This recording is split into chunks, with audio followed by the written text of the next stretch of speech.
Hey everyone, Leroy here. Just want to give you an end of week update. Right now our focus is on reentry. Reentry in terms of reopening offices, bringing people back that have been unable to work from home. I'll tell you at this point there's no real rush to do that. I'd say we're advising all of our employees that can work from home, that are enabled to work from home, to continue to do so until at least June 1st. I say at least. And we'll continue to reevaluate as time goes on. We may move that date back. Part of the reentry plans we're looking at, I'll just tell you, give you a little bit of a glimpse, is some staggered work arrangements where we have people working either parts of the week in the office, parts at home, or maybe even every other week. So we're going through those sorts of things, really looking at a lot of the best practices as it relates to what is being advised for offices that are reopening. But from my standpoint, there is no rush to get back into an office. We have proven we can work remotely. I'll say it's less than ideal overall.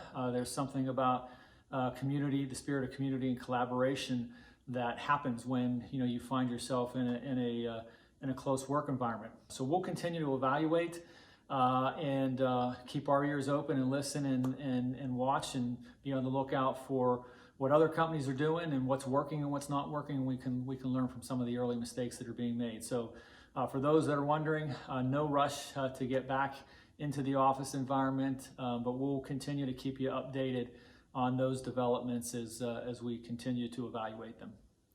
So as I think everybody probably knows by now, on Monday, this past Monday, we did an earnings pre-release and a business update with our shareholders, essentially giving them a really good background on all that Koppers has been doing to deal with this COVID-19 crisis, from a business continuity standpoint, to an employee health standpoint, to an operations standpoint, and then of course the impact that we think that this might have on us from a financial standpoint. So we were able to give a pretty fulsome update to our shareholders, and I can just tell you that the reaction was pretty good in terms of their appreciation for our transparency and our willingness to share the information on how we're working to get our employees safely through this while still serving our customer base with the essential products and services that we provide.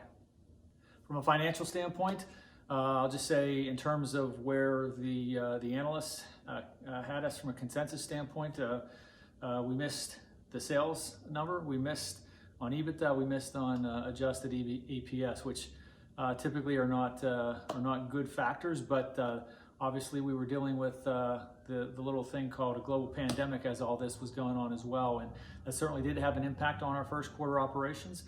I think people appreciated the fact that we were able to do as well as we were and continue to operate during this time. So the focus really of the call and the messaging was really around, what do we think and see moving forward? And from that standpoint, while we think there will likely be some bumps along the road, we think that we'll make it through this crisis in pretty good shape.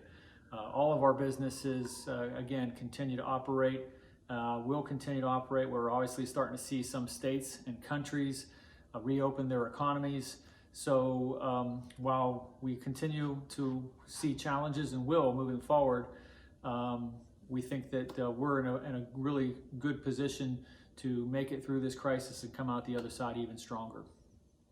First quarter results, as we saw it from a business unit standpoint, I'll just say our global C&C business had the biggest challenges. We had the sudden and steep drop in oil, which has an impact on pricing on certain of our products.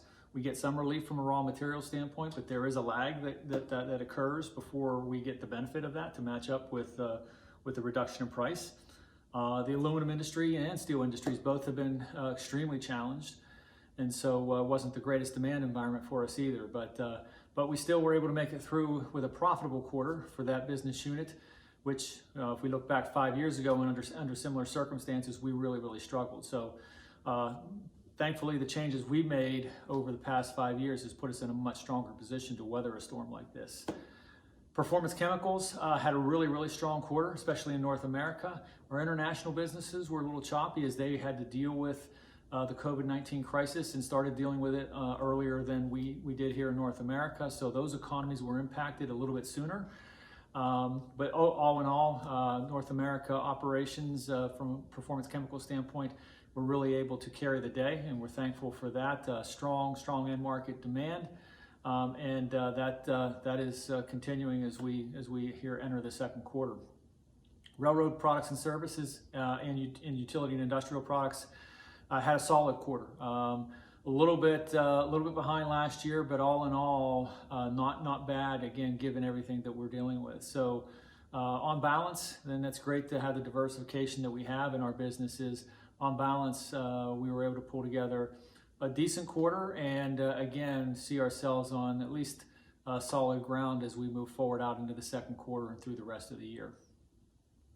As I finish up for this week, you've probably seen some of the market reaction to our share price over the past week as the news that we released on Monday has been digested into the market.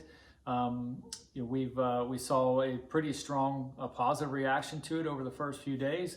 The market overall has pulled back the last couple of days, and I know we're down a decent amount today, which is a little bit disappointing.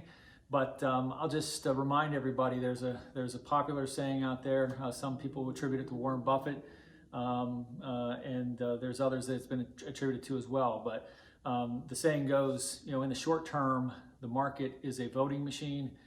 In the long term, the market is a weighing machine. And so, again, there are going to be strong short-term reactions to our share price depending upon news events and things like that.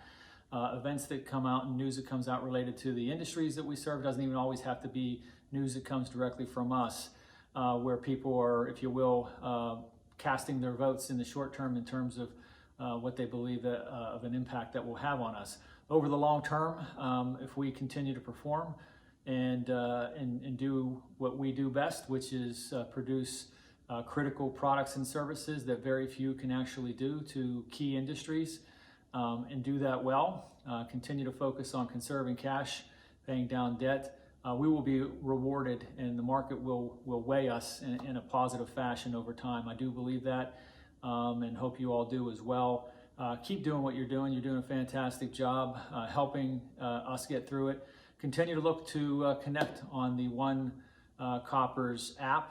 It's been a great platform for sharing information and ideas and just supporting each other as well. So keep all that great work up, and look forward to checking in with you again next week. Thanks, everybody. Stay safe. Stay strong.